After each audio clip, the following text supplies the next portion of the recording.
Now, as you all know that I have not come here to give you a lecture or a talk. I've come here to know you. And I am open to know you, and you must in turn know me. And this whole occasion, let's jump out of the box. It's not about lectures or talk. This is about celebrating life. We are all here about celebrating life. I celebrate life. It's not about walk or lecture or talk or yoga or philosophy or Christianity or humanity, or it's about celebrating life. Everything comes in that. And because of a lack of words in English, I had to create a new word. It is about celebrating soulfulness. So today I'm going to give you a celebration of soulfulness. Not only will I have to have the painful task of explaining to you soulfulness, but I must give you a taste of soulfulness. This is important. I must give you a taste. I must give you a taste of soulfulness, right? So therefore, the first half of my talk and my interaction with you would be to interact auras. I'd like to interact with your aura. You know, there's nothing is done unless the ice is broken. At the people here, they're so intellectual, so mindful. There's a new system of yogic training which they were not able to explain, which they're practicing. It's called mindfulness. So I completed the poem by saying mindfulness, soulfulness, and consciousness. I will explain to you what all three are. Then I will give you an experience. The experience will be a transitory experience. You will be transiting from mindfulness to soulfulness to consciousness. Can you hear me? And I'd also like you to talk in between with me and interact and respond. Let's be something different than the painted walls. Let's react and respond. And of course, after that, I'm going to give you an opportunity to ask questions and clear your doubts. All this celebration of life and celebration of soulfulness is to get you to the state of practicing yoga through the New Life Awakening movement. We have this New Life Awakening movement to celebrate soulfulness and to form communities thereby, to form gatherings whereby we can generate enough of soulful love to shatter the hatred with the love we generate. This is what we got to do. This is the job. Don't worry about the pain in your foot, because the world disciple is not a perfected world disciple. We have a world disciple. The world disciple is a cosmic man, semi-cosmic man, who has 7.6 billion cells in its body, which means the souls on this planet Earth. And the world disciple is collective humanity, is the world disciple. Have you understood? Aye? So some portions of this collective humanity have got gangrene. Some have got a broken leg. Some have got emotional suffering. Leave it. Don't dwell on the gangrene or the emotional suffering, dear souls. Dwell on the light. Dwell on celebrating soulfulness. Dwell on celebrating livingness. This is what I'm here for.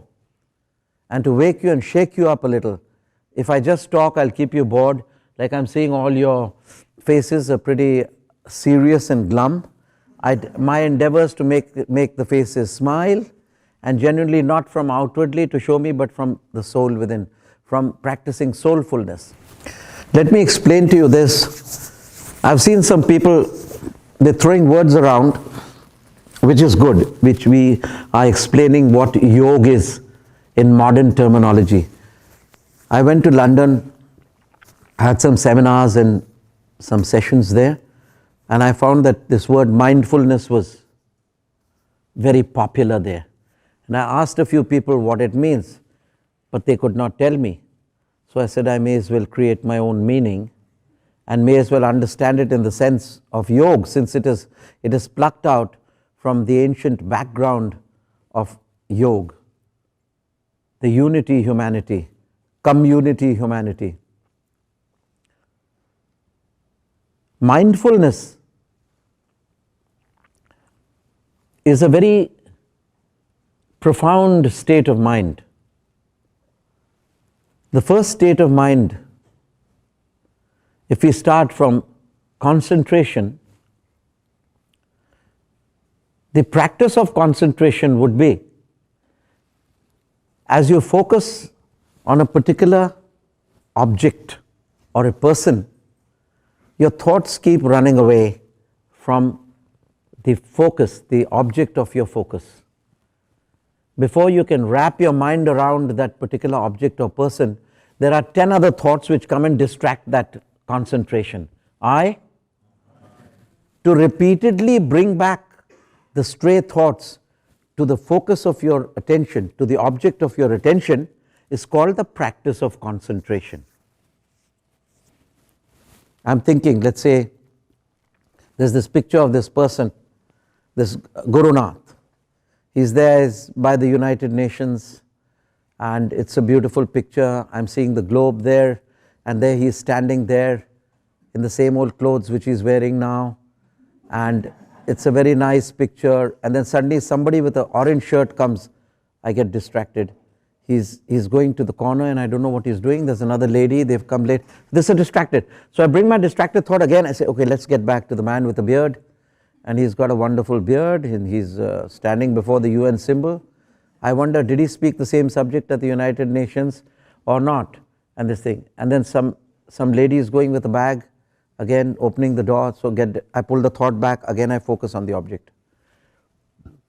So this is a distracted mind, and I'm concentrating, I'm trying to cultivate the faculty of exclusive attention upon that person, the picture of that person. As long as there's pulling these stray thoughts, the vagabond thoughts, as long as I keep them pulling back, I'm known to practice concentration. The moment concentration is perfected and there's no distraction, no thoughts distracting, and there's a constant flow, there's an effortless flow towards the object, which is the picture of Guru Nath, uninterrupted by any other thought or any other distraction.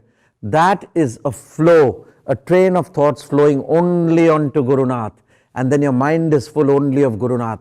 That is a state of mindfulness. Have I explained this mindfulness?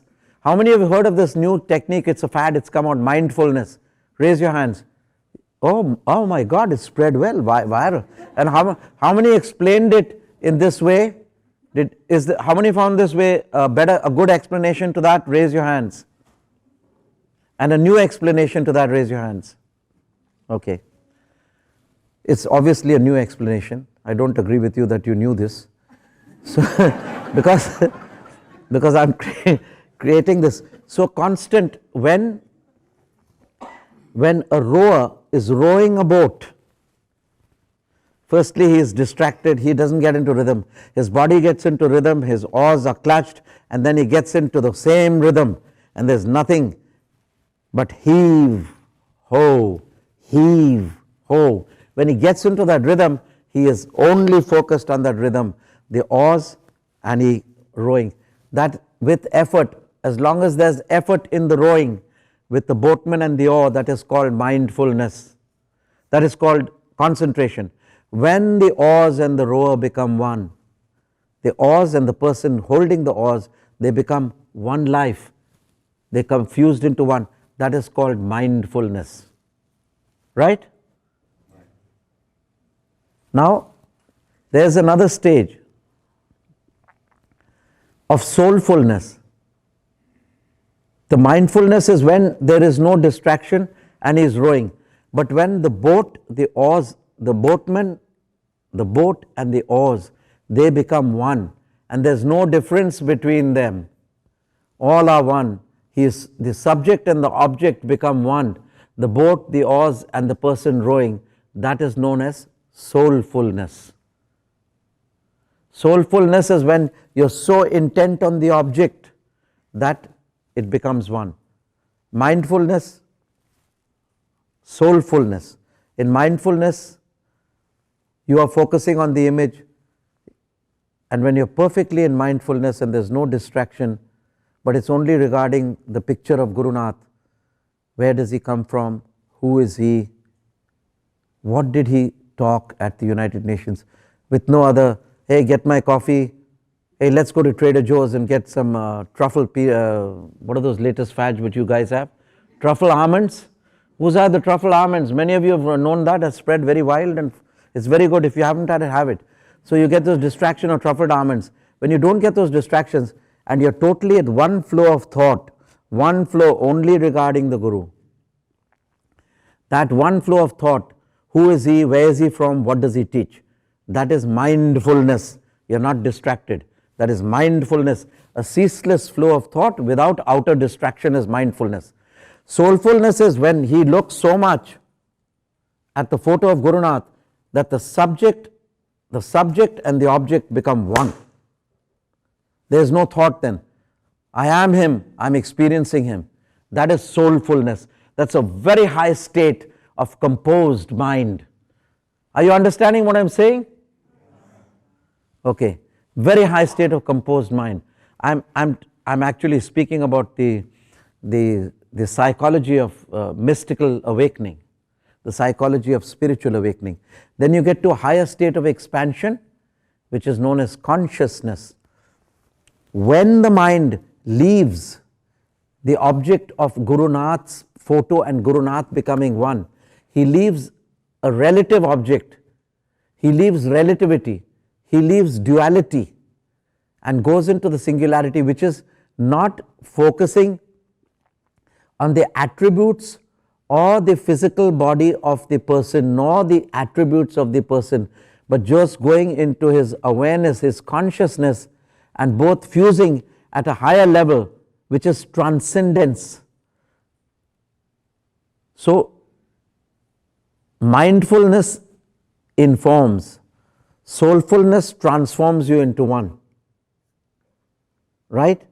And consciousness is eminent and is transcendent. It is beyond the physical body, beyond duality. So when you go into consciousness, there is no thought, but both the souls of both the people meet. Here the bodies meet in soulfulness, or the subtle body, this intuitional body meets in soulfulness, but the spiritual soul becomes one in consciousness. So mindfulness, soulfulness, mindfulness, soulfulness, and consciousness. Infinite. Have I explained this?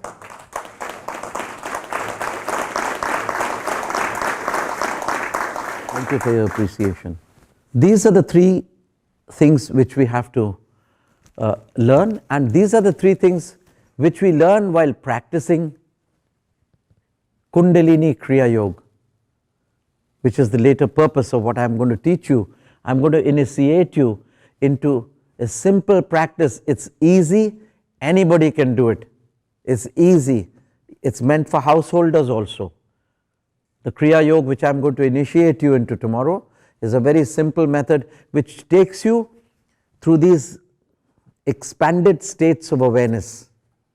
And consciousness is the ecstasy of expanded awareness, the ecstasy of expanded consciousness. That is consciousness. So I will be taking you through these states very swiftly, consecutively, from mindfulness to soulfulness to consciousness. You may not notice it and land straight in consciousness and experience, but you must prepare yourself now and start dissolving the unnecessary thoughts in your mind from now, because it's over an hour, hence I will be giving you this. For this, please listen to me feelingly, not thinkingly. Just sit and relax and absorb.